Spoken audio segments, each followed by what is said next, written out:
So the Atlantis one. Yeah, So the wrist shot structure. I was wondering if you saw those videos, Joe. yeah, no, that was a big one that I saw because I've been fascinated by the concept of Atlantis.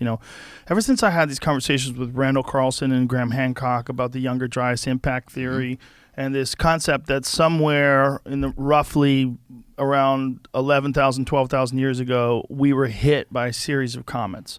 And it's pretty evident that that's a fact. If you do the core samples of the Earth, they find this nuclear glass all over the Earth that exists in that time period. And it seems like something happened that reset civilization. And there's very little evidence of advanced civilizations before that up until recently, up until the last couple of decades. They started uncovering things like Göbekli Tepe and all these other structures that are clearly from more than 12,000 years ago. And they're really complex and really large with enormous stones. And it's sort of caused people to rethink the history of the Earth and the history of human civilizations.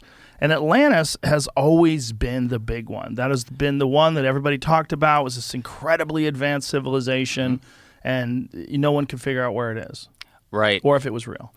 I think that Atlantis, because surely that wouldn't have been necessarily the name just through like the change of language, over, let's say, 12, 13,000 years ago, which would be the time frame. So like surely there would be several different changes of language, but I think it represented a civilization that was doing great things. They were more global than what many people think would be possible. Atlantis was said to be a kingdom made up of, or an empire, made up of 10 kingdoms.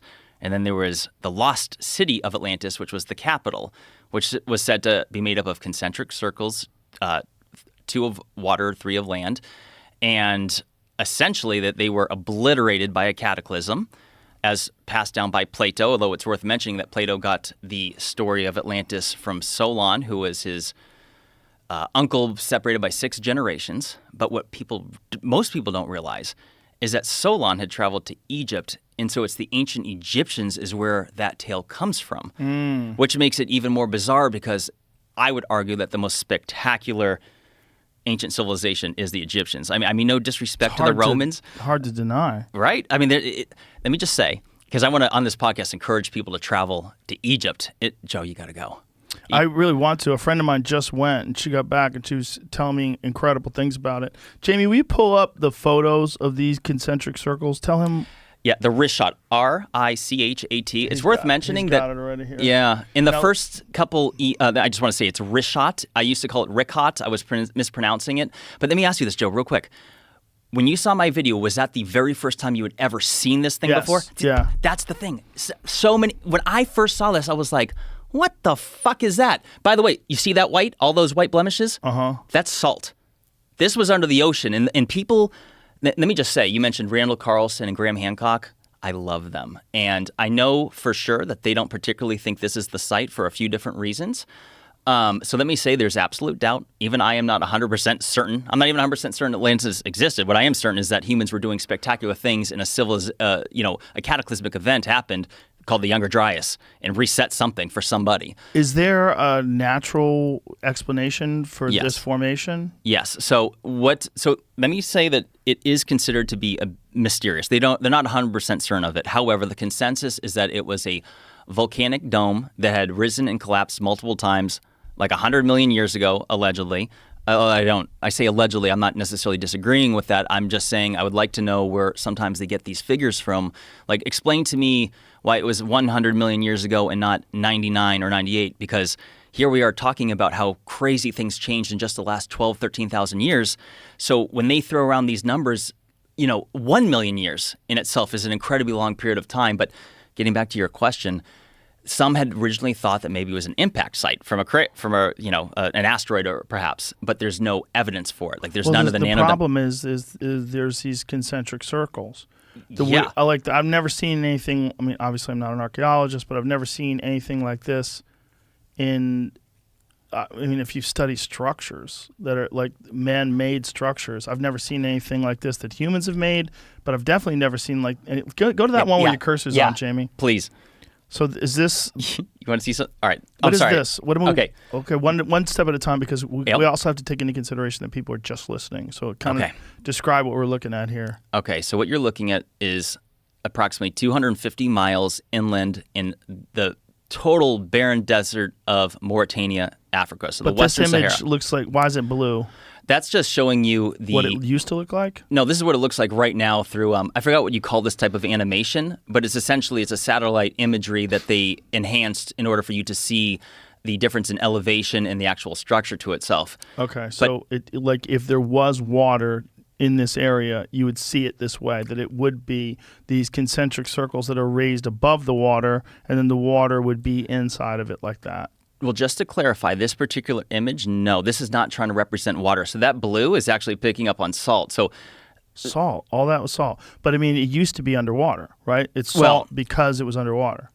that's what I believe, and that's what makes the most sense to me. Others will disagree, and let me tell you why. It is currently 1,300 feet above sea level. It's 250 miles inland. And so some people say this was never under the ocean, at least not for the last tens of millions of years, is what the scientists claim. I argue that since the salt is still there, and not only that, Jamie, if you go to the other images that show you more of the white, the one that you were previously on, the one to the middle to the left, right there. So those areas with the most white blemishes happen to be the areas that are the lowest in elevation, which to me tells me that saltwater had settled there. But not only that, Joe, Atlantis was said to be, like we said, multiple rings of, water and land. However, it was said to open to the sea to the south. And what you're looking at here, the south, so this is oriented north, south, east, and west. What do you see to the south? And especially if we could get another... This is a very flat area that looks like it's the lowest elevation. Like around it looks like it's higher. I mean, it's hard to tell from this image. Jamie, will you Google map it? Just type in... even if you went to Mauritania, so you could see this from space. Astronauts use it as a locator, and they weren't really familiar or aware of it until the Gemini missions in the early 1960s. So if you if you just go to Google Earth, you'll be able to find this quite quickly. It stands out, and it's why they call it the Eye of Africa or the Eye of the Sahara. All right, so just pan out a little bit, and it'll provide us with keep going. All that white is salt. In fact, I had a friend, Josh Sigurdsson, that went out there and tasted that shit off the fucking ground. That's salt. Because a lot of people say, this was never under the ocean. And I'm like, all right, you see all that? Even Randall Carlson himself, which let me just say, he, for a few reasons, he favors the Azores. He doesn't think this is likely to be the location for a few reasons. He favors what? The Azores, the island chain, which would be, it's And he thinks that was Atlantis? To him, he's partial towards that. But so he analyzed this site, and you see all those striations, how it looks like the ocean, so that's all water erosion, Joe. And if you scroll in, so remember when Randall was on your show and he showed you the Missoula floodplains and all those giant ripples from the huge current that it went through? This is here. So scroll in, right there where your cursor is, Jamie. Scroll right in. You're going to see those same water ripples. Keep going, because this is what you're looking at here is panned out. This is many miles. Like, keep in mind, this structure is 30 miles across. That's crazy. That looks like the bottom of the ocean, like if you see where the water breaks on the sand. Yep. And I have that's better crazy. pictures. And that, just to clarify, that white is salt. And that is because that's a lot of people don't know, Joe, that the Sahara Desert wasn't a thing until approximately 5,000 years ago. It's only in the last several years, and by the way, I'm quoting MIT research here, that the Sahara goes back and forth from green to desert approximately every 20,000 years. They believe it has something to do with the Earth's tilt, and that's worth discussing. But so this whole area, because people are like, well, that's not Atlantis. I'm like, well, first of all, if the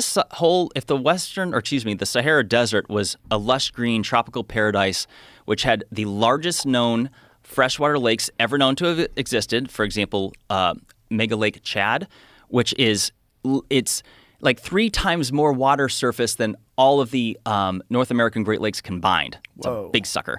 Holy shit. How's it not an ocean? I know. It's all fresh water? It was when it existed, and that was at the time when the Sahara was green. And it also had some of the largest known rivers that were known to have existed throughout the world. I think they'd still be ranked 10th today or something like that. But so you have to, when you see this, people have to imagine that this area was once green and that because one of the arguments I make is that the fact that that salt is on top of that dirt, to me, is indicative that the ocean flowed over here far more recently than what people think. How wide is this structure? Okay, so these concentric circles. I meant to bring. I brought a laser. Do you have a laser pointer in here? No. It's okay. So the circles themselves is about 14.5 miles across. However, if you go the complete shebang, the whole circle itself is just shy of 30 miles. So the whole thing is 30 miles, which would be like the size of a city. Right. Well, keep in mind the outer ring would have been water, so that wouldn't have necessarily counted. But some people will say that this is too big according to Plato's description. And let me just say that I'm like, well, hold on a second. I don't think that we should consider that because of loss of translation, that we should consider the measurements a key detail. The question becomes, is it big enough to be a city with possibly millions of people? Because the way it was described is that it was a city that was said to be busy all day, all night, rich in trade, with languages spoken from all over. So I'm like, okay, that would imply millions of people. I mean, if a city's busy all day and all night, I think of large metropolitan areas like New York, Chicago, London, whatever. And so if this was indeed an ancient or a site of an ancient civilization, well, then it would have. I mean, they're obviously not going to have skyscrapers, so it would have to be an area big enough to sustain that many people, and the Richat structure certainly does. And so the idea would be that this would lead out to the ocean, and that these circles would be where the water is, and then the ridges would be where the structures are, where the houses and the buildings are. And people will say, well, where is that stuff now? I'm like, well, look at it. It got obliterated. Those people should shut the fuck up. But if you just look at what's going on with the sand and those clear water erosion marks on the sand, but that also could be wind, right? Couldn't the way that the ripples in that sand, couldn't that be wind? Both. However, just to clarify. Is that sand that is where the cursor's at right there? Yes, that's all sand. However, it's also actually go to the right where it says layers, Jamie. Can you scroll in right there? Because that will show you the ripples more. So it's a combination of sand and rock. You mean to the left? Right there. That's what I'm talking about. Those are giant ripples. And I'm quoting. Let me just say, I'm quoting Randall Carlson, who I consider to be an expert on geological formations. And so, yeah. Right, but isn't that what wind-driven sand looks like? If you go to dunes look like that. Yeah, and undoubtedly. But hold on, this is sand, right? Yes, well, it's combination, rock and sand in between. Right, but this is like what it would look like if wind-driven sand and rock underneath it. Right, so what the implication is that it was blasted by water, and then after that, the wind has done its thing and moved the sand all over it and in between. So 20,000 years ago, this was all green, lush forest? No, Joe. 5,000. 5,000? So really? Yes. So I could show you. When did they think Atlantis was? 11,600 is allegedly when it was destroyed, which mirrors the Younger Dryas climate catastrophe. Because so Plato so this is 600 BC, and Plato said that it happened 9,000 years earlier. So that would be 11,600 years ago, which coincides with the Younger Dryas climate catastrophe, which makes it so compelling. To me, that is actual scientific evidence that indicates that Atlantis actually existed. Because it's very specific. It is very specific, but it's not scientific, right? It's like there's no real evidence. Okay, let me rephrase. That a civilization, let me rephrase. A civilization got fucked. Yeah. 11,600. So never mind Atlantis. Let me rephrase. A civilization was around. The stories of it were passed down, and they got obliterated. So that's what I'm implying. Well, we definitely know that the Younger Dryas impact theory is extremely plausible. There are, without a doubt, like many impact points on Earth where they find this tritonite, this nuclear glass, which you can get either from a nuclear explosion or you get it from some sort of a meteor impact, large scale, all over the continent. And we know that all over the planet, I should say. We know that happened. This is like real hardcore geological evidence. So if we know that there were structures before that, which we do now because of Göbekli Tepe and a few other places that they're reasonably sure were pre 11,000 years ago, 12,000 years ago, then we know that something was around back then that was very sophisticated. How sophisticated, we don't know. Now, I know that Jimmy has looked at that. Yeah, and I don't know Jimmy personally. I like the guy without knowing him. You interviewed him, right? Yeah, very nice guy. Yeah, that's what I thought. Yeah. I'd like to get him out in the field with me and show him some stuff firsthand. I bet he would love that. I think he's he would. a giant fan of your work. I like to hear that. Well, I'm a fan of his work, but I don't happen to agree on this one. Well, I mean, I don't even know if he agrees. I think he's just speculating. Yeah. He's not dogmatic. Like, he doesn't have like a rigid perspective on this. Yeah, here you can see, there's the recat structure. What is interesting, though, is look at this.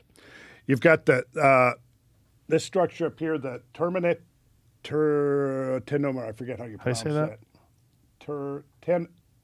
I knew how to pronounce it. But anyways, that's an impact crater there. There's one here. We can actually, if we go back, the Tenomere crater in Mauritania, that's impact. And the Temimichat. That's it. So what's interesting, though, check this out. There's one, there's two, and here's the recat structure. They fall in a perfect alignment. Now, what's the explanation there? I don't know. Could just be coincidence, right? Could be coincidence, yeah. Could be coincidence. One of the things that he said about the recut structure was that around it, the white appears to be salt. Which could be. And I mean, see, the rim rock of this is late Cretaceous, about 90 million years old. So at that point, it was below the ocean, right? So it's been uplifted. I think this thing is about 1,400 or 1,500 feet above sea level, if memory serves me correct. So it's been eroded. You see, this whole thing here is like an erosion.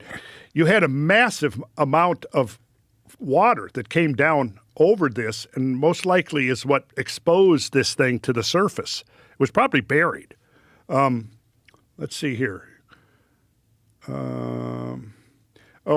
So right there is, from Plato, that's the ringed city of Atlantis to scale. The concentric rings. The concentric ring. So this is the actual scale superimposed onto the recat structure. So it's much smaller in scale. Yeah. But Plato's scale was based on what? The stade. It was based on the stade, which is roughly 607 feet. It's where we get the word stadium from. Oh, wow. Yeah, because that was the length of a stadium in ancient Greece. So when you look at Plato's version of this, sorry to take you on this detour, but I was just curious. When you look at Plato's version of Atlantis, is there an area of the world that seems likely? Yeah? Yeah. You better watch my 6-hour presentation, Okay, Joe. I will. Yeah, no, but I look, it's detailed. That's why even in 6 hours, I can't really spell it. In my podcast I did, the first 9 episodes, 2 hours each, were devoted to, I thought, well, let's kick it off with Atlantis. 18 hours of Atlantis. 18 hours of it. The last episode 9 was devoted to the recat structure. Wow. So I had eight hours, so 16 hours, but we had some chatter and things like that in there, so maybe more like 12 or 14 hours. So you know who Johanna James is? No. She is a British actress who started doing this She's a really cool lady. She's very interested in all this kind of stuff. Very smart, extraordinarily beautiful. And she went on and did she does these like 20-minute, 30-minute little vignettes of things that she's really interested in, having to do a lot with, ancient cultures, all the kind of things that, Graham Hancock is, she reads Graham Hancock. She became a fan of mine, and she devoted one of her little 20 or 30-minute segments to, she said, I watched all 10 hours or 12 hours of Randall Carlson's programs on Atlantis. And so she did this like 30-minute little synopsis of it. Really did a great job. So we reached out to her. I invited her on. She came on. We did a live stream a couple of weeks ago with her as a guest. And just really fun lady. She's also does comedy. Really? Yeah. And she's very intelligent, very gorgeous. What can I say? And smart and interested in all this kind of stuff. So, there we go. Anyways, so she was very interested in the whole Atlantis thing. And so because of that, there was a lot of feedback and people wanting to know more. And so I thought, okay, now the 10 or 12 hours I did, what I'm going to do is I'm going to try to condense that down. So a couple of weeks ago, we did the first 3-hour live stream where I basically started breaking down Plato's account line by line. What did he actually say? Let's look at the geology. Let's look at the geography, the oceanography, the astronomy, and see if it lines up, if it matches up. And so I think there's one place that pretty much is not all the details, but when you look at all of the areas around the planet that have been proposed for Atlantis, I think there's one place that fits the majority of his details, and that's the sunken Azores Plateau. And I say sunken because we know it's sunken, and it's right along the mid-Atlantic ridge. In fact, since we're on this subject, and I wasn't even thinking we'd get on this subject, there's the Azores Plateau right there. It straddles a triple plate junction, which you have the European plate, the African plate, and the North American plate here. Well, it's up near Nova Scotia? Yeah, it's far north. It is. But notice over here, it's really almost at the same latitude as Spain. See? And I would say that if there's any place on the planet that is most consistent with Plato's account, that's it right there. Why is that? Without doing an 18-hour presentation. Oh, come on, Joe. Can't we have pizza brought in? We can. Nah, that's why, in a nutshell, God, where do I even begin? So, I was afraid you were going to ask that, but we can look very quickly, I guess, like give you the 5-minute version, which is that there is evidence that there was a massive subsidence along the mid-Atlantic ridge. We actually talked about this a little bit, and I think in our very first discussion we had, which was what, 7, 8 years ago? At least. Yeah. Yeah. Yeah. So we talked about this a little bit. Geophysics shows that there's horizontal movement, lateral movement of the Earth's crust because of continental drift, but there's also vertical movement. And that is the result of isostatic compensation. That's called isostasy, is the vertical movement of the Earth's crust. I can show you, I should have a slide right here that will help to really illustrate what it is. Let me back up to, let's see. Should be right in here. Here we go. Okay, so now this is the shore of Hudson Bay. Now this is where the ice sheet was the thickest, right? Now what are you seeing there? Hudson Bay is up here. These are shorelines because when the ice was removed, the land started rising back. So here's sea level, land is rising back. And the land is rising because of a lack of weight of the ice? Yes, right. So you're sitting on a soft, cushiony chair right now, right? Are you? Yep. Okay, so your ass is causing isostatic depression of that cushion on your chair. Right. And if you sit up, you'll have isostatic compensation. Right? So that's what that is along many, many, many lines. Yes, those are all shorelines. Wow. Here's another view of it. Wow. Here's another view. Wow. That's the land rebounding a couple of thousand feet after the ice was removed. Now, the ice was removed, and all of those trillions of tons of weight, where did it go? In the Atlantic Ocean. Now, you look, the thinnest crust on the Earth is the mid-Atlantic ridge.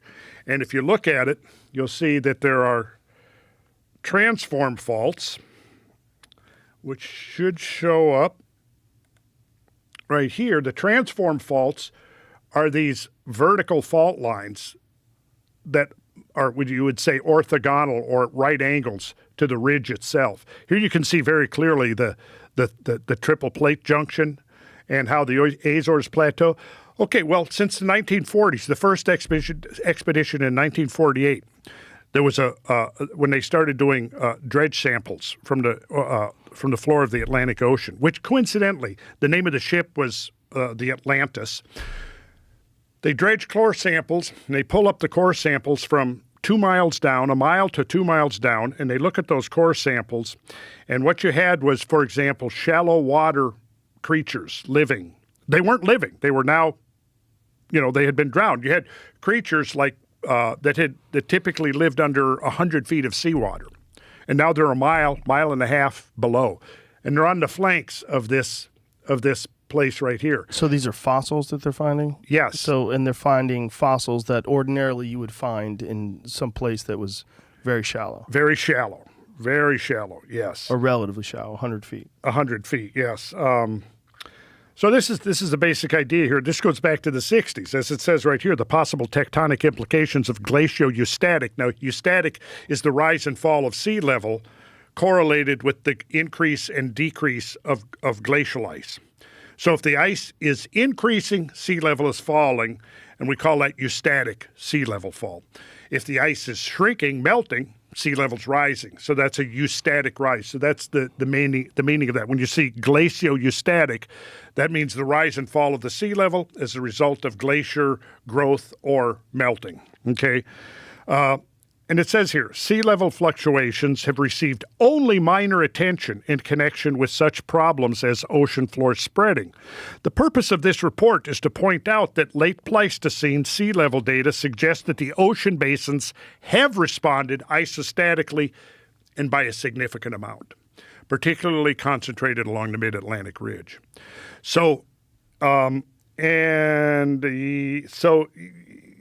I've got so much here. I'm just going to grab a couple of these things here. Yeah.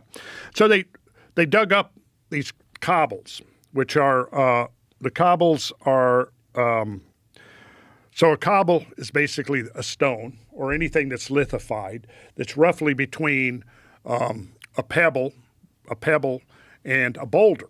A boulder, when you get, I think, to 11 inches, about the size of a volleyball, now you're in the realm of boulders. A cobble is in between pebbles and boulders, like you've heard of cobblestone streets, they're fist-sized rocks, basically. So they say here, the Atlantis cruiser and great meteor seamounts rise from a broad ridge or plateau, which extends from the mid-Atlantic ridge, blah, blah, blah. Let's see. So about a ton of flat pteropod limestone cobbles was dredged from the summit area of one of these sunken what they're calling the seamounts. And a seamount is like a flat-topped mountain, right? Like the top of the mountain has been sheared off, okay? So they pulled up these limestones, right? These limestone cobbles. They dated them. One of the cobbles gave an apparent radiocarbon age of 12,000 years, plus or minus 900 years. The state of lithification, how much it is turned into rock, of the limestone suggests that it may have been lithified under subaerial conditions. In other words, in the atmosphere. That's what that means. It may have been lithified under subaerial conditions, and the seamount may have been an island within the past 12,000 years. Wow. So, we could go through, again, hours of this kind of research, and why it's been pushed off to the side is anybody's guess. But it just doesn't fit the paradigm. But, yeah, basically, now this doesn't prove that there was any civilization there, but we can make a very strong case that a large section of the Azores Plateau was above sea level during the late glacial maximum. Does it coincide with Plato's account of trade and of travel and of the way? Well, we have no way of knowing. See, now there we have to make a leap of faith, which is this. If we look right here, you'll see... you can see it very clearly, and you can see the Straits of Gibraltar here, which was anciently known as the Pillars of Heracles. And you come here to a group of islands, and then you get to the Azores Plateau. And here, these down here are those seamounts, those truncated seamounts. So really, all you have to do, here's the leap of faith you have to make. You have to go, now I don't get into anything like, whatever, flying spaceships or crystal ray guns or anything like that. No, I just go by what Plato says. What he's describing is a maritime culture that had navigational abilities. Something along the lines of the Minoan or the Phoenician culture, maybe by an order of magnitude, right? So now all we have to do really is assume this, which to me is not so pseudoscientific that we couldn't even consider it, which is that some group in the Ice Age had enough navigational skills to sail from Europe to islands right here. Forever. Yeah. No, I was going to say something that you mentioned about the origin of, I guess, Plato's description. You said it was mud and grasses was like the aftermath. It's interesting. It's the topic I've been exploring recently. Is that does match some of the translations of origin stories from the ancient Egyptians. So it's like that the Temple of Horus at Edfu, it's this amazing structure, but it's literally covered head to toe in hieroglyphs and descriptions and all these types of things. But one of the stories in the translations they do talk about is this, what they would call the original point, or the primordial mound, the primordial island. They describe it as being an island that was surrounded by water that was sinking, and essentially these reeds that were growing on it that created a falcon's perch, and then the god, it was either Horus or Horun, one of the falcon gods, alights on this perch and then gains divinity. But as part of that story, I mean, they and then he goes and forms Kemet, essentially the motherland Egypt, and it's this tale of them, I guess, their civilization moving and migrating to this new land. But they do talk about a whole stack of unknown gods and a whole culture that existed before that. It's an interesting correlation. It's something that Graham Hancock speculated about in his work with the Temple of Horus at Edfu. You know, they also have, you know, catastrophic flood myths and things like this. But it may be that whatever prior civilization, and that's might have been where the dynastic Egyptians actually got their origins from, because it seems clear that they've inherited some things from the past. That's a story they themselves tell. Yeah, I wasn't aware that the story of Atlantis had come from Egypt. That's one of the most bizarre parts about it. I didn't know this until just a few years ago either. It's like, oh, wait a second, Plato, his distant relative Solon had traveled there in search of knowledge because Egypt was the place to go for it. And it was the priests of the Delta that told Solon. And they said that, so 6,000 years, or 9,000 years, prior to the time of Solon was when the sinking of this city happened. And that works out to be 9,600 BC, so 11,600 years ago, which is bang on exactly where now the geological evidence points to basically the end of the Younger Dryas cataclysms. Like we know something happened at the start at like 12,800, 900 years, and then 11,600 years ago was that end of the Younger Dryas that brought us up out of the cold spell and into the Holocene. Isn't it crazy that that's a full 1,000 years, and we think about it in like the same time period? Like, yeah, I mean, around that time. I know, just playing we're around with it. literally 11,600 to 12,800. We're literally talking about 1,000 fucking years. It is. It's so much time. It's so much time that actually, if you go from 12,008, so basically, let's say 1,200 years.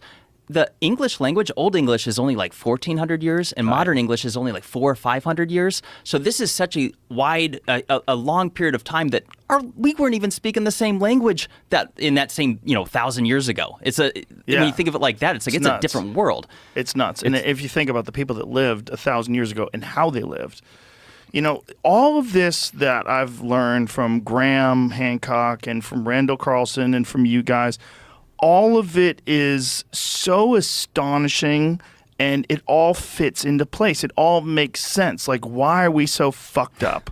Like, why is civilization so wacky? Why do we have these weird structures that no one can really explain? And when you think about the fact that there's so much evidence that we were hit by comets, that we were hit by large objects. Like, I didn't know about that enormous crater that's in Antarctica. Oh, yes. I don't know all the details on how old that one's supposed to be, but it's one of the largest, isn't it?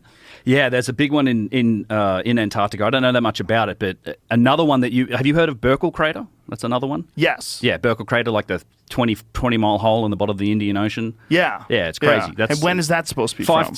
That was 5,000 years ago. They've dated that. It's something plopped down in the Indian Ocean, and it washed up these mega tsunamis on the coast of Madagascar and Western Australia that we can see in satellite images today. These got these like 500-600 foot high chevrons from where the water went miles inland, and they found organic material from the seabed in these chevrons, and then they date that with carbon-14 dating, and they put it right at 5,000 years ago, so 2,500 around that time BC, which is actually a really interesting date when you consider some of the, I guess, the publications that we rely on in our modern civilization today. The Bible, the Old Testament, wasn't written long after that, and if you think about where the Indian Ocean is, that could have been the source of the biblical flood. Like that would have washed up north into the Persian Gulf, flooded the hell out of that whole region. It's just crazy that it's happened so many times. That's what they say. We like to think of history as being this linear thing. We started out as cave people, and then we branched out from Africa all across the world, and that's the end of it. And kept learning. And here we are today with cell phones. But no, we've been rocked like multiple times, many times, and there's real solid evidence. The Antarctica one, how old do they think that is? I don't recall on that. I have to double check that. I'd have to do a Google, Jamie. Yeah. So researchers have discovered a crater 1.5 kilometers beneath the Antarctica ice crust, 482 kilometers in diameter. 482 kilometers in diameter. Holy shit. What is that to Probably miles? dates back to a meteorite impact 250 million years ago. Wow. Okay, so that's an old one. That's like an order of magnitude bigger than anything related, even with the Younger Dryas. I mean, that's bigger than the dinosaur one, right? Yeah, that's like a 99 point whatever % extinction event. So it just keeps happening. The Earth just over millions and millions of years and thousands of years that humans have been around. The Earth just keeps getting whacked. The evidence is so overwhelming. In say going back to the Younger Dryas period of time, there's evidence when you say get whacked. More than 30% of all landmass at that time was charred, burned. They claim that it's more fires than existed during the time of the dinosaurs. Now, I don't know if that's an article I read on Science Alert. I don't know if they can truly prove that, but if nothing else, 30% of all landmass existing today was burned and scorched to death at that period of time. That helps people to wrap their heads around this. The world was on fire. Yeah, that's the Younger Dryas, Matt. They estimate as part of the burning, and because there was floods and fire, and this correlates to a lot of origin myths from cultures all around the world. But 10% of the biomass, I think, so 9 to 10% of which is an inconceivable number. That's how much of the world was burnt, and that's now embedded in this black 10% of the biomass. Yeah, it's so crazy that there's literally a dark line. Yeah, in the ground that shows where everything was on fire for a long fucking time. Yep. Yeah. Well, crazy. We barely survived it. We now have a correlation of not only population reduction, but a significant drop in genetic diversity as a result. It's tied to the Younger Dryas. There's been a few good studies recently done at that. So we were one of the megafauna the 50% of megafauna at the time that actually survived and got through that event. How do they think people survived? Is there any speculation? And where did we survive? Where was the good spot? I think caves. I think a lot of it would have been underground. And I think they may have even known. I think there's some evidence to suggest that some of these, like Derinkuyu in Turkey, in the Cappadocia region, could host tens of thousands of people. There's massive labyrinths all over Egypt, beneath Saqqara. There's miles and miles of tunnels and catacombs. I've been down into a bunch of them. One should mention about that particular date, 11,600. Well, it's incredibly important. It's an incredibly important date because the Younger Dryas begins 12,800 years ago with a cataclysm, with a puzzling, mysterious rise in sea level at the same point, 1,000 years of freezing temperatures, mass extinctions of animal species all over the world, and then 11,600 years ago, global temperature shoots up. The last of the ice caps collapse into the sea. Sea level rises enormously. That is the date that work starts at Göbekli Tepe, and it's a point I've made many times, but it's really worth making because archaeologists roll their eyes every time you say the word Atlantis. But that is precisely the date that Plato, which is the earliest surviving reference to Atlantis, that's precisely the date he gives for the destruction of Atlantis, 11,600 years before our time. He puts it this way, that his ancestor Solon visited Egypt, and we know about that visit. It's historically recorded. That visit to Egypt was in 600 BC, and there Solon claimed to have been told by Egyptian priests about this great advanced civilization that once existed, but that angered the gods and was destroyed in an enormous flood. And Solon asked those Egyptian priests, when did this happen? And they said, 9,000 years ago. Well, do the math. That's in 600 BC. That's 9,000 years before 600 BC. We call that 9,600 BC.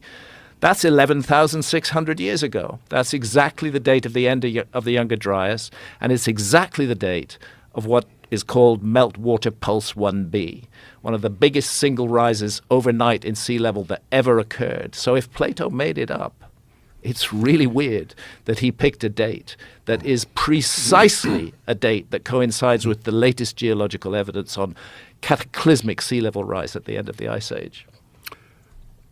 Could be a coincidence, but a pretty good one. I will mention I did a two-parter on all of what Graham's just talking about and the geological evidence that confirms or refutes Plato's account, and it's available on my website for download, and it's like 7 hours. 7 hours of detailed Yeah, you go deep, unpacking. bro. You go deep. And you see, the academics have never bothered to do this because they, in their pride and in their arrogance, they just say, oh, we know that Plato just made it up, that it's just a fantasy. They don't know that. And it's people like Randall coming from the outside who are actually doing the legwork that makes us think about all this again. And there's plenty of evidence that there were many sites like this that were thought to be just legend and myth, like Troy, for instance, that has now been proven to be an actual real city that mimics the initial descriptions of it, the historical descriptions. We should of never dismiss myths. We should always listen to them. They're the memory bank of our species, and they may be expressed in symbolic language. There may be wonderful stories built around them, but at the core is factual information. And what better way to ensure that factual information is passed down to the future than to record it in a fantastic story that people will pass on. People love telling stories, and they don't even need to understand what the heart of the story is. As long as it's a great story, they're going to keep on passing it down to the future. So I think myth is very important, and that's something that we do in my Netflix series, is we look at the myths. The story of Atlantis is not alone. There are thousands of traditions from all around the world speaking of a global flood that destroyed a former civilization, that brought to an end a golden age. With all this physical evidence and with all these myths, are there more and more people that are accepting this or exploring this with curiosity and open-mindedness now? I would say yes. And one of the things that makes me confident that that's happening is because I am getting a lot of emails and communications from people, young people going, you know what, I was watching your stuff and Graham's stuff. I've decided I'm going to go into geology. I mean, I've gotten dozens. Or I'm going to go into paleontology or archaeoastronomy or archaeology. So just the fact that I'm getting those kinds of communications from people, that's every time I get one, that's encouraging to me. Because I think it's the old axiom that, sometimes, in order to evolve past an entrenched theory, the gatekeepers have to pass away and a new generation has to come along who's a little more willing to look outside that dogmatic framework. Well, also, if you are a young archaeologist and you're trying to carve your way in the world, what better way than to explore this with tons of evidence that's very controversial theory that's been dismissed. Takes courage, though. Takes courage on the part of those archaeologists, because they can lose any hope of promotion if they touch ideas like this. Archaeology is a very restrictive discipline. If you don't copy what your professor says, if you go off on a tangent, they'll cut you off. There's so many people who've done such great work in archaeology that doesn't fit with the mainstream, and they just get isolated by their colleagues. I'm hopeful. I really am. And one of the things that gives me hope is Brian Murarescu's the reception of his material. That book, The Immortality Key, which is fantastic, which points to which I wrote the foreword to. Yes, and you did that podcast with us remotely. Yeah. When we did that, and he expressed all this information, we talked about these ancient clay vessels that show clear evidence of some sort of psychedelic that was mixed in with wine that was probably the origins of a lot of the even democracy, a lot like the Enlightenment. A lot of it came from these meetings, and people came from all over the world to participate in these rituals. This is now being widely accepted, and it's a field of study at Harvard. Yeah, and let's think about it. If you're locked, this is one of the reasons why psychedelics are being so successful in healing people with profound depression. Because what is profound depression otherwise that you're locked in a very narrow frame that you just can't escape from? And what psychedelics seem to do is they break that lock and they allow a kind of openness to come in and new thoughts to come in. So it's not surprising that psychedelics revolutionized the ancient world. And I'm absolutely convinced that there isn't a religion in the world, and this is going to annoy a lot of people, that there isn't a religion in the world that didn't begin with experiences in altered states of consciousness. And when we talk about a lost civilization, I believe that was a civilization that grew out of shamanism and for which altered states of consciousness were fundamentally fundamental. We've been taught to despise altered states of consciousness in our society today. We're supposed to just be alert problem solvers and not doing anything else. But it's out of altered states of consciousness that the real creativity comes, and that changes in mindset come, and that people can break free from previous restrictions and move in new directions. Let's go to the pyramid itself. So you have a very fascinating hypothesis as to what the pyramid, or theory, as to what the pyramid actually was. And it's based on where the supposed king's chamber is, where those passages go through into it. And what do you think that thing was?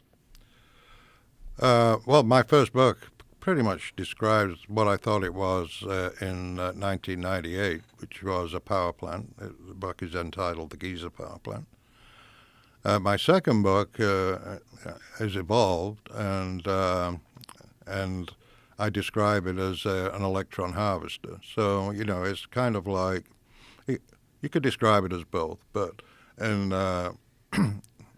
today, when you do, or, people, in any decade, they think of a power plant and they see these huge chimneys with smokestacks Or a nuke plant. Yeah, or a nuke plant. A power plant, dirty, nasty, unclean. But an electron harvester, clean, pollution free, not a problem. Has that been achieved conventionally? I mean, today, is there a thing called an electron harvester?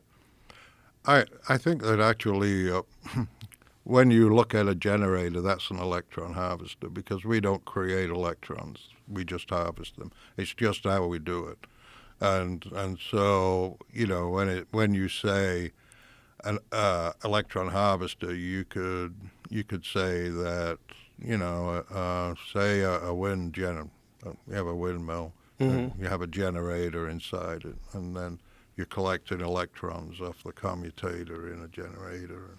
And that's where the electricity comes from. And that's your electricity. Right. Or hydroelectric, you'd use the flow of the water. Yeah, you don't create you just release them. You harvest it from a process. You harvest them through a process. And the process that you think they used in the Great Pyramid involved those shafts? It involves a lot of things. Yeah, it's not just one single thing. It's a system. Not a single thing. So when you look Can we show a photo of that? Do we have a photo of the pyramids and the shafts and where the king's chamber is? I know you've described this before. Mm-hmm. Do you have a photo of? I do. It's in the. I was trying to figure out which one you wanted. Okay, this is perfect. This works. Yeah, that works. So these names, the king's chamber and the queen's chamber, you don't think that that's actually a king's chamber or a queen's chamber? You think it's something else? Well, out of respect to the Egyptians, I call it what they say. Yeah. Okay. But I do have a different terminology for them as they function. Now, the initial surface of the Great Pyramid is covered in smooth limestone, right? So it's polished and shiny, and apparently it would collect insane amounts of light. The outer surface of the Great Pyramid mostly is missing, and, right? But it has been described as if it was finished, and depending on the polish that it received, yeah, it could reflect a lot of light. Do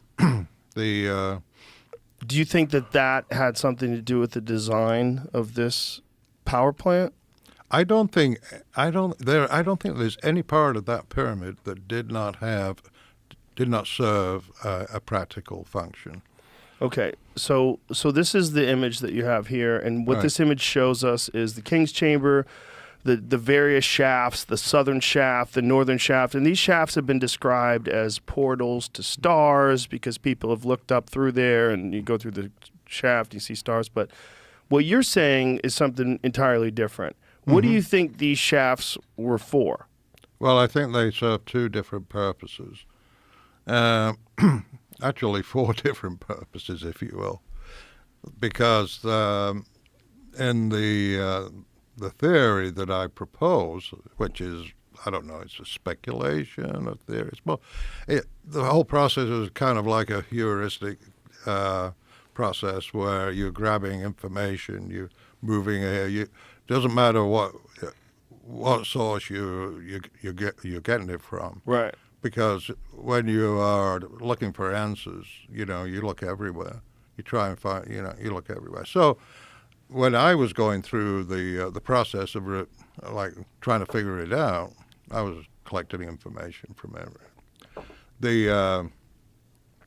And one of for the southern shaft and the northern shaft of the Queen's Chamber, that was a huge mystery to me, and I tried to fit it into what were they doing? I mean, if you look at the details, the facts of their design and what the ancient Egyptians were doing, why they designed them that way, you have two conduits coming into a chamber, but they're not connected to the chamber.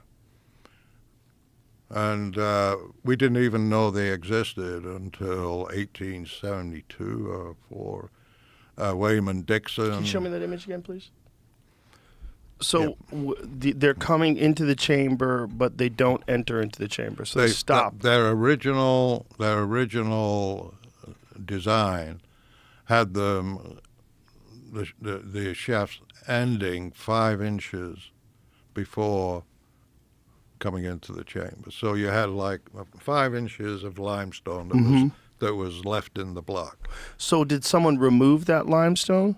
Yes. Why did they do that? Wayman Dixon, because they were examining the chamber and they were poking around.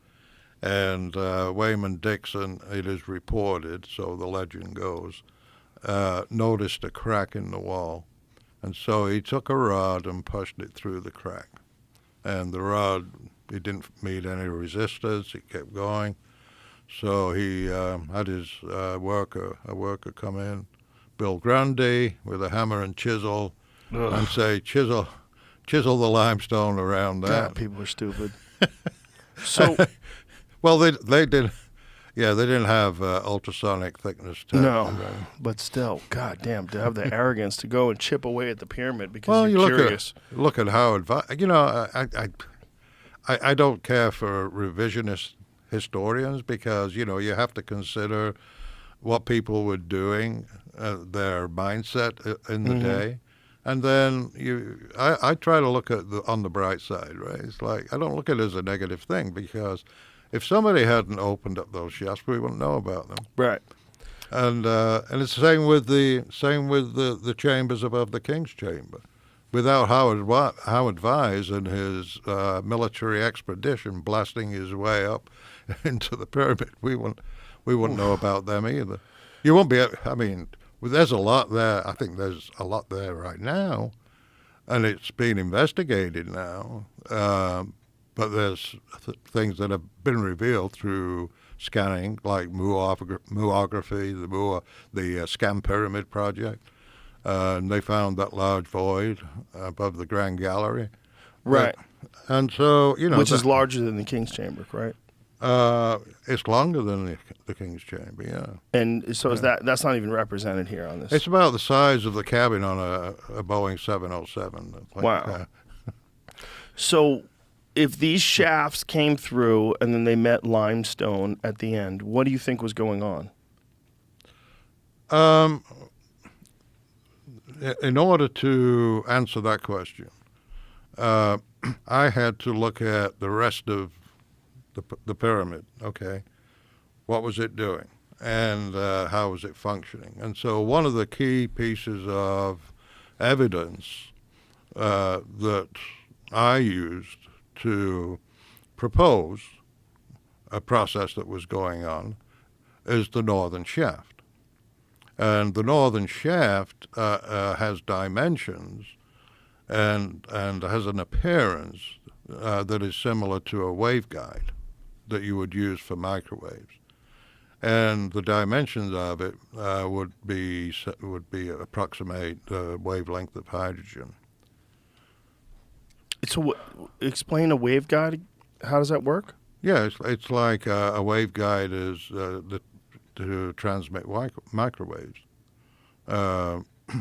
electromagnetic energy, in the microwave region, and it is pass more efficiently through like a tube or waveguide, and that's what they use. I mean, they're very complicated systems, you know. And so how did this represent, in your mind, what a waveguide looks like? Actually, you know, the idea of a waveguide came to me from a guy. We were talking about the pyramids, and I used to carry a, you know, schematic of the Great Pyramid in my back pocket, and I meet an engineer, and I go, hey, come here. I start going through. So what do you think about this? Because, you know, I was looking for answers, suggestions, brainstorming, anything, right? And it's like, so anyway, these shafts right here, and he looks at it, and he was into electronic engineering, and he's like, they look like waveguides to me. And I thought, well, that's interesting. They look like waveguides. Okay. What if they are waveguides? How did they function? I mean, what were they used for? What were they using waveguides for in, you know, ancient Egypt? And so I started to go down that rabbit hole. And that led me to the Queen's Chamber. I say, okay, waveguides, you need a medium. You need microwaves to go through a waveguide. What frequency of microwave was it, right? And you look at the dimensions, and you come up with a match for hydrogen. Oh, how do you do that? How do you come up with a match for hydrogen through the dimensions? Yeah. The wavelength of hydrogen is 8.309 inches, and the width of the northern shaft is 8.4 inches. And a waveguide generally has the wavelength and then about half of the wavelength in height. So it's a rectangular shaft. Just like all the shafts are. Right. Yeah. And the Queen's Chamber shaft is a little more square than the King's Chamber shaft. So it had a different function? Different function, yeah. So these waveguides, you believe, what are they collecting, and where are they getting it from? Good question, Joe. They had we are bombarded with microwaves every day. I mean, it's the signal from, they say, the Big Bang, and you know, it comes from atomic hydrogen out in the universe, in outer space. But so we're being bombarded, and you believe that these passages were collecting this. Yeah. So anyway, so then you say, okay, if we build a device and we say, and we want to energize hydrogen, we bring it to a higher energy state, and just like, you know, in a laser, where you have microwave amplification through stimulated emission, right? So if we want to collect energy that is in a gaseous medium, say that is hydrogen medium, and the electrons in the hydrogen are pumped up to a higher energy state, and we want to collect the energy in that, introduce a microwave signal, direct it through that gas, and stimulate the emission of the energy, collect that energy, and shoot it up the southern shaft. And so that was like, okay, that might work. So what kind of gas? Hydrogen. And so where are you getting the hydrogen from? Queen's Chamber. So there's hydrogen in the Queen's Chamber, and how does it get in there? The shafts. But it doesn't come in as hydrogen. That's a part of the theory in the Giza power plant was there are two chemicals that are introduced into the chamber, and the chemicals mix and they boil off hydrogen. And these chemicals are just coming from the radioactive waves of space? No. The chemicals, I believe, are manufactured and delivered to those shafts and coming. Okay. Right. So they add some sort of chemicals to it The ocean is largely undiscovered. One of the things that people need to understand is that most of the exploration of the ocean is really essentially around the outside edges. That's right. It's around the shores, Less than 10%. So, which is nuts. a buddy of mine, 90% of the ocean. That's right. Like what? we know more about the moon than the bottom of our own ocean, and so That's so crazy. yeah, that's fact. And these underwater crafts, like this enormous one that apparently was near this oil rig, how many of them have been? Has there been more than one of those videos? So let me tell you what I can say from open source. Okay. Yeah. Okay. And then I'll tell you about a conversation I had without attribution because I don't want to get in trouble. Everybody's, well, not everybody, a lot of people are familiar with the Air Force's program called the Fast Walker program, which is a program that was started by the Air Force, among other things, was to detect UFOs. That's a fact. Actually, that was part of their mission, to detect a lot of things, adversarial technology, but UFOs was one of them. It's called the Fast Walker program. There was some information that was released publicly about a similar program the Navy has. I can't talk about it because I don't have approval to talk about it, but obviously they're interested because they have equities underwater. They're interested in if there's anything underwater that can perform beyond anything we have. And I remember speaking to one individual who pulled me aside very privately, and he said, Lou, we were tracking this thing doing, and I won't say the exact speed, but hundreds and hundreds of knots underwater, and it was bigger than our own submarine. Right now, you know how big our submarines are, right? They're huge. Yeah. And I asked him, naively, I just kind of came out, well, what do you do when you encounter that? And he just said, very honestly, he said, we go around. Just like that, we go around. Have there been interactions with these things? I we're not at liberty to discuss any details about that. Right. That's not for me to discuss. You and I got to get drunk. I'm a lightweight, I got to get you drunk. Let's go have some whiskey. Find out what the fuck is up. So this thing is bigger than the sub, and they followed it for hundreds of miles. Let me give you another a great event that occurred, and I'll talk about this because it's not classified. Okay. The portions that might be, I don't know about, so it should be fine. There's an individual who I'm aware of who was a helo pilot, a helicopter pilot back in the late 90s in the Caribbean, and they were doing missile recovery. So what happened is that the Navy would test fire missiles, and then they kind of run out of fuel, they hit the water, and they sink. And at a predetermined time, they pop to the surface. We grab it with a helicopter, bring it back to shore, and we test it for telemetry and make sure that this cruise missile was doing what it was supposed to do. So they're out there in the helicopter, frogmen hanging down the line. You got the helo pilot, you got the crew chief, and the co-pilot looking all down at the bubble. And as they're about to grab this cruise missile out of the ocean, something huge and round, and what was described to me as black as a devil, starts to rise to the surface. The water begins to churn, very much like David Fravor's description of the Tic Tac incident and the roiling water. The frogman is so freaked out, he's literally trying to climb the line back up. He's like total panic at the disco, right? And the helicopter's like, do we do like an emergency ascent? What the hell's going on here? And right as this thing is about, and by the way, it's the size of a small island and round.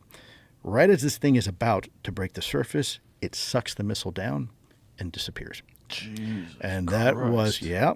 And Dave Fravor could probably tell you that story a little better than I can. But What when you the compare fuck? that to other things, you got to say, Imagine being that guy hanging from that line. no, no, thank you. We call that bait. Yeah, but it didn't do anything to him. No. I would have loved that experience. Yeah, so that was one of the anecdotes that was revealed to us by one of the Imagine. Who's Navy that helicopter SEAL? pilots. Who's that guy that was hanging from that? The frogman? Was he a SEAL? I don't know. I only know the Bro, pilot. come talk to me. Please, sir. I only know the pilot. We'll put you in a fucking panda outfit. We'll disguise your voice. Tell me what the fuck you saw. I want to hear that story. Oh my God. A small island. Yep. Black as the devil in and a small round. island and round. Yeah, submarines look like this, right? They're not Right, round. right. So, yeah. So that was one of the anecdotes that was shared with us. Obviously Puerto Rico with the there's been some UAPs that have been recorded off there. Everybody knows about Aguadilla, the Aguadilla incident. I don't know about it. Oh, I'm sure you do. You I don't know do? about what? Tell me. Wow. Trust me. So you can look it up online. There's a video taken by a DHS helicopter of a very interesting object. At first, it appears to be like perhaps a balloon, but then it does all sorts of weird stuff. And as they're tracking it, it enters the water without making a splash. You can track it underwater. Then it comes up and splits into two. And it's been analyzed over and over again by a lot of experts. It's called the Aguadilla incident. Maybe I have seen this. Is it kind of blurry looking night There we vision? go. That's it. Oh, wow. And so keep watching that, and I'll tell you a little story about this. This is a Customs and Border Protection released this. How fast is this thing going? Well, so if you look here, they're looking at this through a form of night vision. I don't know the exact velocity. All that is available. But if you keep watching this, something interesting happens. So here it goes. You're going to see this thing enter the water here. There he goes, underwater, and then it pops back up and splits into two. They're tracking it. See, no waves, no wake. And then it surfaces and then does something pretty interesting here. So keep watching. So it's going high speed through the water. Underwater. That's underwater. Then it breaks the surface of the water again. Keep watching. Boom, underwater, over water, boom, underwater, out of water, and then you'll see it split into two. So I didn't see it split into two. Did you see it? If you watch the rest of the video, there it is. Oh, there it is. Yeah, the Okay, video is there. actually really long, but that's just one example. This is these are you can see all these videos. They're prevalent. They're everywhere. You see the aircraft on the bottom right. You see the UAP on top that's tracking it. Yeah. Yeah. No wings, no control surfaces, and it keeps up with the A-10 and does all sorts of interesting maneuvers. Right. So that's an A-10 Warthog. And this thing's just following it. Yep, like it's nothing. Do you think they're trying to let people see them? Like, if you had a guess? I don't know. I mean, could it be a demonstration of capabilities? We Yeah. do that, right? Every time a Russian surveillance aircraft comes by, we launch 2 F-22s and we get real close to it and say, hey, Right. be careful. But not even from a military perspective. Like, if a civilization was trying to alert another civilization about its presence, wouldn't it go towards whatever military vehicles it has and show itself? And then I would imagine that if they understand human beings, they understand our psychology, and they understand that some giant size of an island, black as the devil, circular craft that lands next to the Pentagon would fucking end the world. We would freak out. No one would know what to do. That would be stock market crash, mass chaos. No one would know what to do. The way to introduce yourself, I would imagine, would be gradual over a long period of time to allow this civilization to accept the fact these things exist, and then slowly but surely show versions of themselves.